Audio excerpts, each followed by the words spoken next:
11-year-old Coraline Jones and her parents, Charlie and Mel, pack up their lives in Pontiac, Michigan and move to the Pink Palace Apartments, a creaky Victorian house in Ashland, Oregon that looks like it's hiding at least 3 ghosts and a bad plumbing system. While hunting for an old well, as one does when you're new in town, she bumps into a shady-looking black cat and Y-born YB Lovett, the grandson of her landlady. Wibby hands her a rag doll that looks suspiciously like her. As in, either someone's stalking me or I have a secret twin? Suspicious. With her parents buried in work and ignoring her like professional champions, Coraline starts snooping around the house and finds a tiny door in the living room, sealed with a brick wall. That night, the bricks pull a Houdini and reveal a tunnel to an other world, where her parents' button-eyed knockoffs serve gourmet meals and smother her with the kind of affection her real parents reserve for tax refunds. In the morning, she's back in her own world and meets the rest of the building's colorful tenants. Mr. Babinski, a quirky Russian ex-gymnast with a mouse circus, and retired burlesque queens, April Spink and Miriam Forcible. YB casually drops a spooky tidbit about his grandmother's twin sister, who vanished as a child. You know, just normal neighborly small talk. Coraline sneaks back to the other world that night and meets the other YB. Same biker jacket, same awkward vibes, but absolutely no talking, which makes him about 80% less annoying. On her next trip, the black cat shows up, apparently moonlighting as a dimension-hopping travel guide, and warns her that this place is bad news. Soon after, the other mother gets real friendly and offers Coraline a permanent stay, on the teeny-tiny condition that buttons be sewn onto her eyes. Coraline is horrified, and also wondering about the sanitary regulations of sewing on eyeballs. But when she tries to sleep it off, she realizes she's stuck. Her escape attempt fails, and the other mother drops the sweet mom act, morphing into a creepy skeletal giant and locking Coraline inside a dark room through a magic mirror.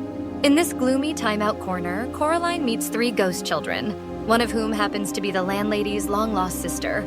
They spill the tea. The other mother is actually the Beldam, a soul-snatching monster who used rag dolls as creepy surveillance cameras to spy on miserable kids.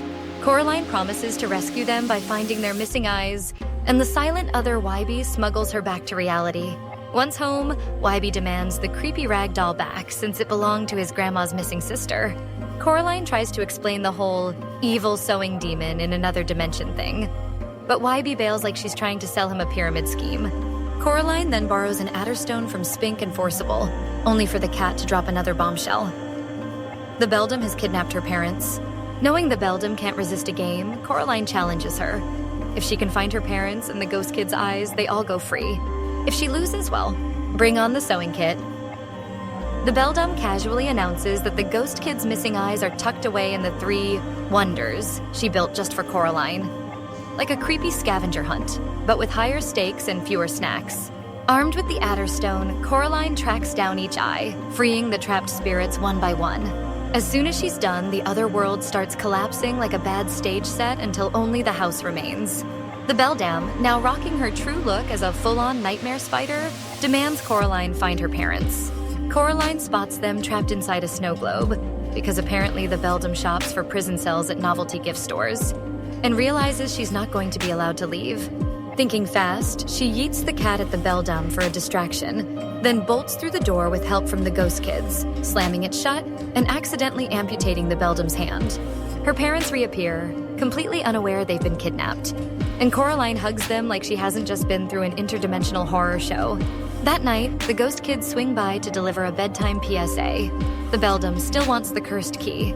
Determined to end it, Coraline heads to the old well to chuck it in. Unfortunately, the Beldam's severed hand crawls into the real world, still trying to drag her back to Button Eye Land. Wibby, now fully on Team Coraline after realizing she wasn't making any of this up, swoops in to smash the hand. Together, they toss both the hand and the key into the well for good. The next day, the Jones family hosts a garden party for all the quirky Pink Palace residents. YB brings his grandmother along, just in time for Coraline to finally tell her what really happened to her missing sister. You know, once the lemonade is poured.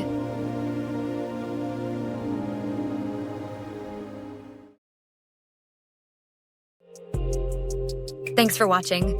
If you enjoyed the video, be sure to hit the like button, leave a comment, and subscribe for more. And don't forget to click the recommended video to keep the fun going.